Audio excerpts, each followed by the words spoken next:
ন্যায় বিচার, মানবাধিকার ও বাক স্বাধীনতার উপর ভিত্তি করে আগামীর বাংলাদেশ গঠিত হবে বলে মন্তব্য করেছেন প্রধান উপদেষ্টা ড মোহাম্মদ ইউনূস। আজ শনিবার সকালে রাজধানীর প্যান প্যাসিফিক সোনারগাঁও হোটেলে আন্তর্জাতিক ভূ রাজনৈতিক সম্মেলনে বে অব বেঙ্গল কনভারসেশন 2024-এর তৃতীয় আসরের উদ্বোধনী অনুষ্ঠানে তিনি এ মন্তব্য করেন। সেন্টার ফর গভর্নমেন্ট স্টাডিজ এ অনুষ্ঠানের আয়োজন করেছে। প্রধান উপদেষ্টা ড মোহাম্মদ ইউনূস বলেন, সবাইকে সঙ্গে নিয়ে একটি সমাজ গড়ার আওয়াজ তুলেছেন তরুণরা। আগামীর বাংলাদেশ হবে ন্যায় বিচার, মানবাধিকার ও বাক স্বাধীনতার উপর ভিত্তি করে গঠিত।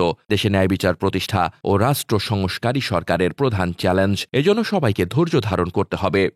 3-0-র ভিত্তিতে সভ্যতা তৈরির আহ্বান জানিয়ে ড ইউনূস বলেন, এই সভ্যতা আমাদের ব্যর্থ করেছে। শুধু পরিবেশের দিক দিয়েই নয়, মানুষ মুনাফার পেছনে মরিয়া হয়ে ওঠাও এর জন্য দায়ী। আসুন আমরা নতুন একটি সভ্যতা তৈরি করি 3-0-র ভিত্তিতে, যেখানে সম্পদকে কুক্ষিগত করা হবে না, সবার মধ্যে সমানভাবে বন্টন হবে। তিনি আরও বলেন, বিদেশি অতিথিদের বলবো, আপনারা রাস্তাগুলো ঘুরে দেখুন, বাংলাদেশের তরুণদের মনের ভাষা বুঝতে পারবেন। আমি আপনাদের আহ্বান জানাবো নতুন একটি বিশ্ব গড়ার বিষয় ভাবতে, যেভাবে আমাদের তরুণরা আমাদের নতুন একটি বাংলাদেশের বিষয়ে ভাবতে শিখিয়েছেন।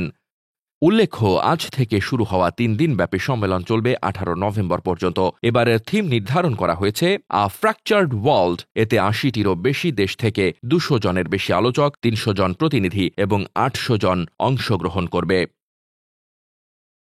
Desk report, বার্তাবাজার।